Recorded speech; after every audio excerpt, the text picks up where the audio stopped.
Welcome to our regular program, Energy Today on ITV. My name is Chris Mario. We are here again to bring to you another information regarding the oil, gas, and power sector of the Nigerian economy. Over the time, we've been exploring activities involving power. You recall recently the Nigerian House of Representatives passed a bill criminalizing estimated billing, and I think that is what Nigerians will be very, very grateful to this 8th Assembly. If that at the end of the day, it will see the light of the day and come in to be adopted, and Mr. President give his assent to it. Because nobody really wants to be paying bill on what he's not consuming. He's telling on the Nigerian nation. We shouldn't even look and say, okay, the electricity power is not even there, but people are paying exorbitantly for darkness. Well, that is it.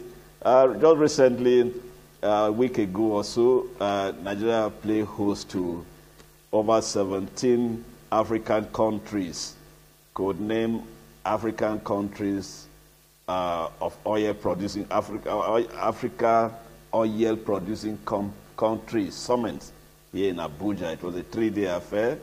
We have experts from across Europe, America, Asia, and of course Africa itself. And a lot of issues were discussed. And most of these things were centered on oil, petroleum, gas, and with much emphasis on local content. What local content can do to move a nation forward if it's properly harnessed. When that is done, begin to get wealth creation, job creation, employment opportunity, technology transfer, and a host of others that will grow the economy and, of course, run the nation. That is what is going to be the focus of our discussion today. Like I say, welcome to the program Energy Today. With me in the studio to look at this, do justice to this topic, we have not less a person, in the person of Mr. Michael Akwoja. Akwoja is, of course, the author of Nigerian Content, Simplified Fields, or whatever he will give us that later, but is an energy consultant. Mr. Akwoja, welcome to the program. Thank you. Yes. Welcome, viewers. Thank you. Yeah, let's take there from. We are looking at energy here, and energy here we're looking at petroleum, oil, and gas. There's much emphasis on local content. Local content. The layman out there may really want to know what we are talking about. What is local content? You'd like us an answer to that? Yeah. Local content is a global trend in all the oil and gas producing countries. Is that quantum of value added to Nigerian economy through the deliberate utilization of Nigerian human and material resources for the production, manufacturing of the oil and gas products in Nigeria. Local content, another definition, is the use of Nigerian human and material resources for the utilization of Nigeria, raw materials. Okay. Using raw materials to create employment, create jobs, create wealth, and even transfer technology to Nigerians. That's a simple definition of Nigerian content. Yeah, but something good enough is coming from that background. Most often, what the emphasis now is, on local content. We know before now all these attributes of you raise now, all this information you're given now, where something we transfer out, only to end up getting the end product. Yeah. But the emphasis now is to, use what we have here, which invariably is not really just on oil and gas. Every other aspect of the nation economy. The oil and gas is the arrowhead. Okay. Because, once you get it right in the oil and gas industry, every other sector will just fall in. Okay. In the year 2000, when the then administration came into government, they discovered that most of the contracts that is being awarded in the oil and gas industry are awarded to service companies abroad. Okay, abroad, okay. There used to be an annual budget of $8 billion. Okay. And they began to work on it, organize stakeholder summit, got the NNPC involved, the Senate Committee on Petroleum, the House Committee on Petroleum Upstream, and they began working on it. And it went on, and finally they came out with what they call Nigerian Content Act. Okay. The short form. Then, or the long one, Nigerian Oil and Gas Industry Content Development Act. Okay. That act directs every activity that will be executed in Nigerian oil and gas industry. Okay. 5 major areas that I can point out is number 1, section 3, subsection 1, says Nigerians are given first consideration in the award of oil blocks, oil field licenses, oil lifting licenses, and in all projects for which contract is to be awarded in Nigerian oil and gas industry, even though it also added subject to the fulfillment of such conditions as will be fulfilled, stipulated by the Minister of Petroleum. Okay. Then that's first consideration in the award of oil blocks, oil field licenses, oil lifting licenses, and even in contract awards. And I'm going to come back to that. Okay. Then there's also first consideration in the utilization of Nigerian-made goods and services. Before now, most of the goods and services that are utilized in the Nigerian oil and gas industry are imported from abroad. Okay. They are imported from abroad. You will give a contract to a company, the company will go abroad and get all these materials, execute the contract and do the employment overseas, and they come back here just to fix the structures, and Nigerians are out there without jobs. And that takes us to the next one, talking about first consideration for training and employment. Okay. There are jobs in the oil and gas industry. As we speak today, the annual oil and gas industry budgetary expenditure is in the neighborhood of $20 billion. Engineering takes 10%. Services take 15%. Fabrication takes 20%. And of course, installation takes around 55%. Now, most of those contracts are now subdivided and given to oil servicing companies. Okay. And thank God that the present government came up with what we call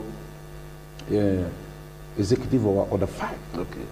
That mandates Nigerians to be used in the execution of contracts within Nigeria, that we have the capacity to do. Okay.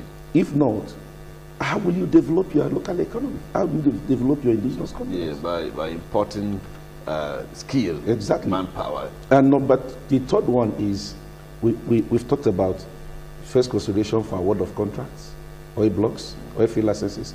We've talked about first consideration for employment training. We've talked about first consideration for the utilization of Nigerian-made goods and services. And now we're talking about first consideration for technology transfer.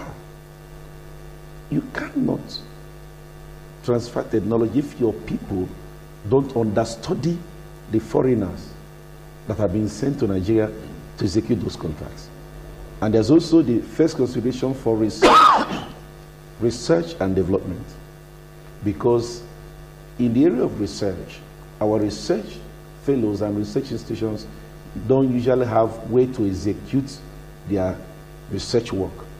So part of the Nigerian Content Act is that every contract that is awarded, every project in the oil and gas industry, especially fabrication, which every $1 billion budgetary expenditure in that sector employs over 50,000 engineers in Nigeria and fabricators. Now, researchers are supposed to be on that project, use it as a case study to study and learn. That way, our researchers will also come up with inventions as well that will take us to the next level of technological inventions. Okay. That is what forms the technology transfer. Yes. Okay. But I want to come back to wealth creation. Okay. Using Nigerian content policy as I think Nigerians will be very willing, very grateful to listen to that and knowing what it's all about. Yes. You know, this present administration announced the award of oil blocks to state governments, and which is a very noble idea. Okay. And also, we think that why would you give an individual an oil block that worth $1 billion, $2 billion? There's an individual that was given 2 oil blocks and he sold one for $3 billion. There are people we know today that own 2 oil blocks. So an individual is walking around with 1, 2, 3 trillion naira, the weight of a nation. Whereas Nigeria has just been classified as the poverty capital of the world. It cannot be possible. Nigeria, at the inception of this administration, the National Bureau of Statistics declared that Nigeria has over 112 million people living in extreme poverty. Thank God for the programs they have shown out that has reduced it to 90 million with their last quarter of 2018 report. Okay. Now, how can local content in the Nigerian oil and gas industry be used as a tool for wealth creation for all Nigerians? Okay. All Nigerians. And we think that something that has to do with organized family clan structured companies, we have to come in. Okay.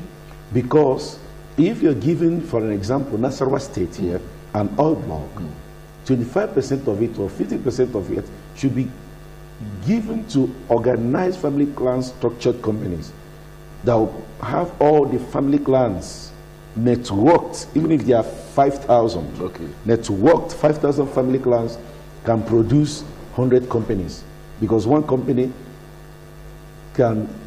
limited liability company takes a maximum of 50 persons. Okay. If you divide it by 50, you get 100 companies. 100, yes. Those 100 companies can be 2 companies, and they can be 1 company. Now, if it's just 60 billion naira they get every year, for the next 4 years, each family would have been 48 million naira richer. This is effective. And that will, you know, this over dependence on government jobs. Exactly. Over dependence on government activities. And it's another way of checking corruption and whatever, especially the preferring of government resources. Yes, sir. Public resources. Yeah, this is an effective implementation of Local Content Act for all Nigerians, not few Nigerians. You cannot tell me you want to give oil blocks to your friends, and what about the entire Nigerians? The reason why I think that this should come in as a policy, and that takes me back to that Section 3 of Nigerian Content Act, subsection 1, which says Nigerian independent operators shall be given first consideration in the award of oil blocks, oil field licenses, oil lifting licenses, and in all projects for which contracts to be awarded in Nigerian oil and gas industry. It adds, subject to the fulfillment of such conditions as may be fulfilled by the Minister of Petroleum. Now, that is to say that if the minister is awarding, allocating oil blocks to any state government, individuals, or corporate entity, that minister reserves the right to set up what we call pre-qualification criteria. Pre-qualification criteria, when you meet that pre-qualification criteria, you will be eligible to bid for that oil block. For the contract. Yes. Now, it's good, and I'm saying it here, it's been born in my heart that it should be part and parcel of the pre-qualification criteria for any oil block to be awarded to any individual, corporate entity, or even state governments, a certain percentage of that oil block, 50% equity, or at least 25%, okay, should be ceded to the organized family clan structure companies of that state. Okay. To create wealth. People are saying, don't go back. See, the truth is that we've been shouting about agriculture. But this is a powerful tool to use oil wells to directly invest in agriculture. Because every family that gets that money now, when you set up family clan companies, even if there are 50 in that family, and you get 40, even if you have 48 and you get 48, every father would have been 1 million naira richer. And you set up a structure where everybody will use certain percentage of that wealth that is coming to invest in agriculture. Let me get here. With all this is beautiful. There are things that are already on ground. Yes. But implementation is the issue here. To you, what do you think is the problem with implementation of this beautiful, all that is embedded in that act you rightly quoted? Yes, the Nigerian Content Development and Monitoring Board is doing a lot. In every area, they've set up implementation strategies on how to implement them. But I also tell you, there are things that they don't have the power to take a decision on. So the Act did not give them the power to do that? The minister... it's just the minister that has overall. The minister, Section 3 or section, and subsection 1 of Nigerian Content Act gives the minister the power to make it as part of a pre-qualification criteria. There are so many, things for you to provide to you to meet the requirements, but this particular requirement has to be met. Okay. Now, it is not that they can't do it, but somebody has to propel it. Somebody has to make the government see the light in it. Okay. Somebody has to advance that vision. Somebody has to push it out there. I don't know what the media is doing. This is election time. Bring it up, bring it forward as a leading discussion amongst the candidates. How do you use local content as a tool to create wealth? To create wealth for every family in this nation. It is possible. If you can award one oil block to one man and make that man a multi-billionaire, that billions can also be shared amongst every family clan of that state. And let me make something very clear. It's not about sharing. It's about incorporating them to become part and parcel of the oil and gas industry business. Okay. It's a business. Now see it as our own, not government owned. It's a business. You see, the reason why we are so wealthy as a nation, and yet we are classified as the poverty capital of the world, is because the implementation, the right policies and the implementation drag their feet. Could it be a factor, political consideration that is a factor responsible for this? Because, for example, yes, the minister you rightly pointed out, he is a head and is an appointee by a sitting government. And, of course, in a democracy like we have today, the sitting government could be propelled by the political party. And along the line, within the tenure of that administration, it's possible that those oil wells you are rightly mentioned can only be given to supporters. cronies and not really the end. But that is where we got it wrong. That is it. Yeah. Not this present president. Okay. Not this present administration. At the inception of this government, the president said that oil blocks will not be renewed and that individuals will hardly own oil blocks these days. I may not be very clear, Okay. but I'm telling you... I recall that most of these oil blocks, their tenure ended since 2016. Exactly. And since then, we have not had any new ones awarded or renewed, as you rightly said. That brought him a lot of enemies because he stood his ground that how can Nigerians be so poor and there's so much wealth in the hands of the very few. Let me give you a little statistics. According to the DPR, that the Department of Petroleum Resources, Yes. Nigeria owns 388 oil blocks. 90 awarded to individuals. 83 awarded to Foreign companies in partnership with Nigeria. or in production sharing contracts with NNPC. Okay. Now remains 215. Even if you give each state government an oil block, At least 3. no, let's even say 1-1. Okay. Forget too many. 1-1, because you need to make the first step for you to be able to make 2. That's true. For me, I was advancing this vision, thinking that I was saying 50% should be given to the organized family clan structure companies. But I saw that I was asking for too much. It's a vision I've been nursing Yes. since 2006. I worked with Senate Committee on Petroleum. Okay. And now we're saying, why don't you give 25% to the organized family clan structure companies? We have done a book on it. Okay. We have done a framework for implementation of this vision. Okay. And, it's my passion as we speak. It's my passion for for us to begin to organize.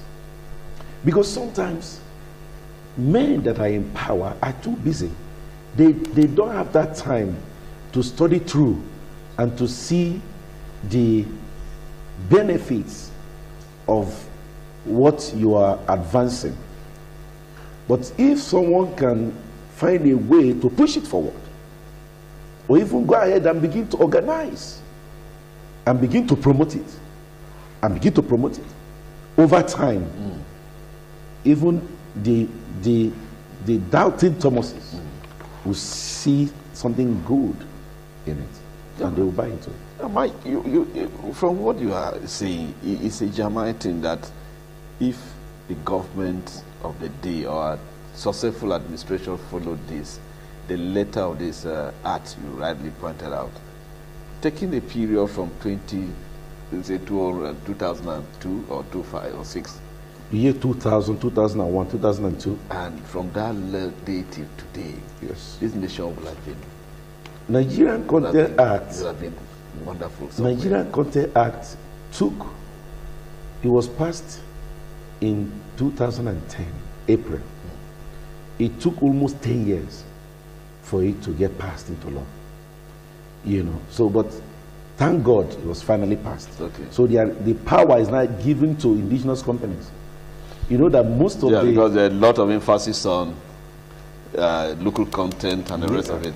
That informs what the government has to do recently by, about 100 companies that were empowered. Those 60 of them came out. Well, that is just it today. Mr. Okocha, we thank you for accepting to be a guest here. Is an in-discussing issue. We look forward to have you some other time. And it's a great thing. We will discuss much on that. Well, viewers, this is much we can take on the edition of the program Energy Today. We do hope you have a wonderful time with us. From Mr. Michael Okocha, thank you. Thank you. Yes, it's an energy consultant, especially in the gas and local content issue regarding gas and oil industry. My name remains Chris Mario. Let's do it also some other time. Don't go anywhere. Stay tuned for our next program.